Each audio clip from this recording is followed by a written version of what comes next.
உறவுகளும் கண்ணாடி மாதிரி தாங்க. ஒரு தடவை உடஞ்சிருச்சுன்னா திருப்பி ஒட்டினாலும் பழைய மாதிரி இருக்காது, அது வேறு மாதிரி தான் இருக்கும். நம்ம உறவுக்காரங்கன்னு சொல்லி சண்டை போட்டால் திருப்பி பேசினாலும் பழைய மாதிரி பேச முடியாது. ஹாய் ஹலோ வணக்கம், கதைகள் தமிழோடு உங்களிடம் உரையாடுவது உங்கள் அன்பு தோழி விஜயா. கவிதா அம்மா, அந்த அம்மாவுக்கு 5 பசங்க. ரொம்ப கஷ்டப்பட்டு தான் கணவர் இல்லாமல் 5 பசங்களையும் வளர்த்து கல்யாணம் பண்ணி கொடுத்துட்டாங்க. 5 பசங்களும் ஒரே வீட்டில் தான் இருக்கிறாங்க. 5 மருமகளும் சொல்லி வச்ச மாதிரி ஒரே வீட்டில் அக்கா தங்கச்சியாக பிறந்திருந்தா கூட இவ்வளோ ஒற்றுமை இருக்காது. அவ்வளோ ஒற்றுமையாக இருந்தாங்க. அது அந்த மாமியாருக்கு பிடிக்கல. ஏன்னா அந்த 5 பேரும் தனித்தனியாக சமைச்சு சாப்பிடல, ஒரே அடுப்பில் சமைச்சாங்க. அவங்களுக்கு பிடிச்சத மாற்றி மாற்றி சமைச்சாங்களே ஒழிய மாமியார்கிட்ட என்ன வேணும்னு கேட்கல. இது மாமியாருக்கு பிடிக்கல. நம்ம எவ்வளோ கஷ்டப்பட்டு வளர்த்து கல்யாணம் பண்ணி கொடுத்து இன்றைக்கி நம்ம பிடிச்ச சாப்பாட்டை சாப்பிடாம இருக்கிற சாப்பாட்டை சாப்பிட்றமேன்னு ஒரு அல்ப ஆசை. இதில் எரியிற தீயில் இன்னும் கொஞ்சம் எண்ணெய் ஊற்றுற மாதிரி பக்கத்து வீட்டு மாமி வேற நிறைய சொல்லி கொடுக்குறாங்க. உன் மருமக அப்படி பண்ணுறாங்க, இப்படி பண்ணுறாங்க, உன்னை கொடுமை பண்ணுறாங்கன்னு சொல்லி. ஏன்னா அந்த அம்மாவுக்கு 2 பசங்க தன் கணவரோட தனியாக சமைச்சு சாப்பிடுது.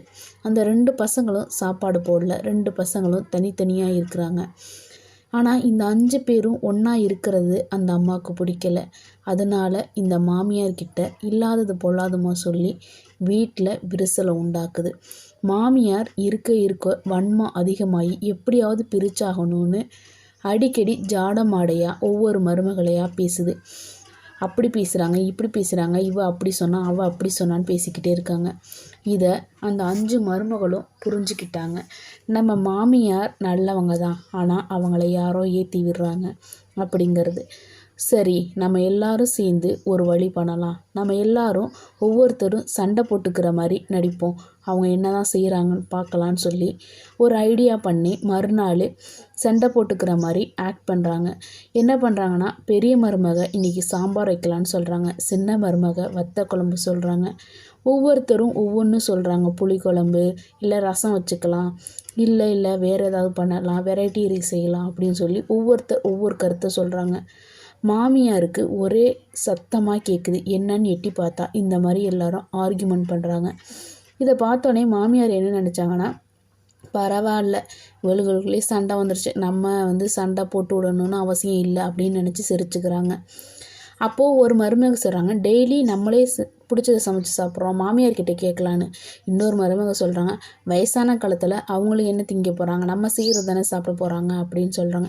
இன்னொரு மருமக, நமக்கும் வயசாக தானே போகுது, அன்னைக்கு நம்ம மருமக அப்படி பண்ணால் எப்படி இருக்கும் அப்படின்னு கேட்குறாங்க. இன்னொரு மருமக, நான்லாம் அப்படிலாம் இருக்க மாட்டேன்ப்பா, இருக்கிறத சாப்பிட்டுட்டு இருந்துருவேன்னு சொல்கிறாங்க. இது எல்லாத்தையுமே மாமியார் கேட்குறாங்க. கேட்டுட்டு சந்தோஷப்பட்டுட்டு போயிட்டாங்க. மருமகள் எல்லாரும் சிரிக்கிறாங்க, மாமியார் கேட்டுட்டு போயிட்டாங்கன்னு. அதே மாதிரி அவங்க அன்றைக்கி என்ன சொல்கிறாங்கன்னா, அவங்கவுங்களுக்கு பிடிச்சத அவங்கவுங்க சமைங்க, அதுவும் கொஞ்சம் கொஞ்சம் குவான்டிட்டியில் செய்யுங்கன்னு சொல்கிறாங்க. அதேமாரி எல்லோரும் அவங்கவுங்க ஃபேமிலிக்கானதை சமைச்சு தனித்தனியாக சாப்பிட்றாங்க. இதை பார்த்த மாமியாருக்கு அழுகையே வந்துடுது.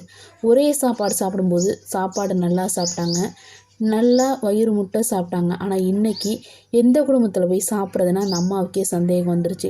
பெரிய வீட்லையா, சின்ன வீட்லையா, 3ஆவது பையன் வீட்லையா, 4ஆவது பையன் வீட்லையா, 5ஆவது பையன் வீட்லையான்னு. ஏன்னா ஒவ்வொருத்தர் வீட்லேயும் ஒவ்வொரு சாப்பாடு. எல்லாத்துலேயும் ஏன்னா கொஞ்சம் கொஞ்சம் வாங்கியா சாப்பிட முடியும், இல்லை இன்றைக்கி ஒருத்தன் நாளைக்கு ஒருத்தன் சாப்பிட முடியுமா? இதை நினச்சி அந்த அம்மா வருத்தப்படுறாங்க.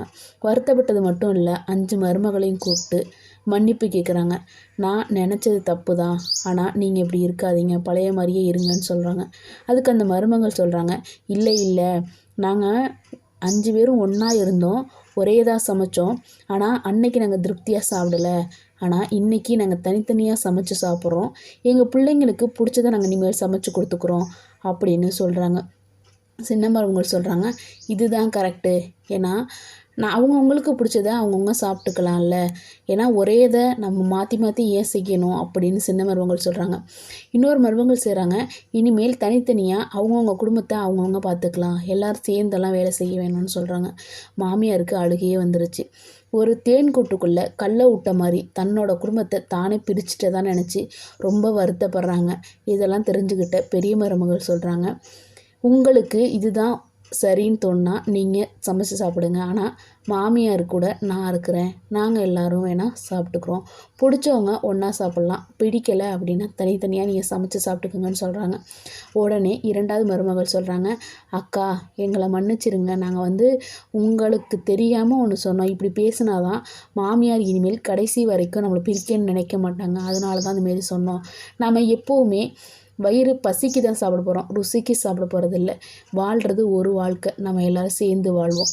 இன்றைக்கி இருப்பார், நாளைக்கு இல்லை. நம்ம எல்லோரும் ஒன்றா இருந்தால் சீக்கிரம் வேலை முடிஞ்சிடும். அவங்கவுங்களுக்குன்னு இருக்கிற பேஷனை நோக்கியும் போய்கிட்டு இருந்தோம், இனிமேலும் அப்படியே போவோம்னு சொல்லி செகண்ட் மருமக சொல்கிறாங்க. மாமியாருக்கு ரொம்ப சந்தோஷம். அவ்வளோதான், கதை முடிஞ்சிருச்சு. இதே மாதிரி தாங்க நம்ம லைஃப்பில் நம்ம இவங்க வேண்டாம் நம்ம நினைக்கலாம், மாமியாரோ இல்லை நாத்தனாரோ இல்லை கொழுந்தனாரோ இல்லை யாரோ ஒருத்தர் வேண்டான்னு நினைக்கலாம். ஆனால் ஒன்று தெரிஞ்சுக்கோங்க, உயிர் இருக்கிற வரைக்கும் தான் அந்த உறவுகள். உயிர் போனதுக்கப்புறம் ஐயோ நம்ம அந்த நாளை விட்டுட்டோமே, நம்ம எல்லோரும் சேர்ந்து இருந்திருக்கலாமே அப்படின்னு ஃபீல் பண்ணி எந்த பிரயோஜனமும் இல்லை. இப்போவே இருக்கிற லைஃப்பை என்ஜாய் பண்ணி சேர்ந்து வாழுங்க.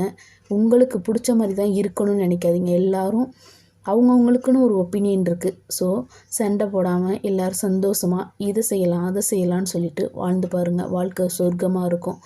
கூட்டு குடும்பத்தில் இருக்கும்போது ஒரு தேவைக்கு போனால் கூட நம்ம 10 நாள் இருந்தாலும் கஷ்டமாக இருக்காது. ஆனால் தனி குடும்பத்தில் ஒரு நாள் போய் நம்ம தங்கி இருந்தாலும் ஐயோ வீட்டை யார் கூட்டுவா, வீட்டில் யார் இருப்பா, வீட்டை யார் பார்த்துப்பான்ற ஒரு பதட்டம் இருக்கும். கூட்டு குடும்பங்கிறது இந்த தேவைகளுக்கும் பயணத்துக்கும் மட்டும் இல்லைங்க. நம்மளோட குழந்தைகளும் தவறு பண்ணால் பெரியப்பா திட்டுவாங்க, சித்தப்பா திட்டுவாங்க, சித்தி திட்டுவாங்க, பெரியம்மா திட்டுவாங்க, பாட்டி திட்டுவாங்க, ஃபோன் எடுக்கக்கூடாது, டிவி பார்க்கக்கூடாது, விளையாடணுங்கிற நல்ல பழக்க வழக்கங்களும் வரும். இந்த கதை பிடிச்சிருந்தா லைக் பண்ணுங்கள், ஷேர் பண்ணுங்கள், சப்ஸ்கிரைப் பண்ணுங்கள். மீண்டும் அடுத்த ஒரு கால் சந்திக்கிறேன். பாய்.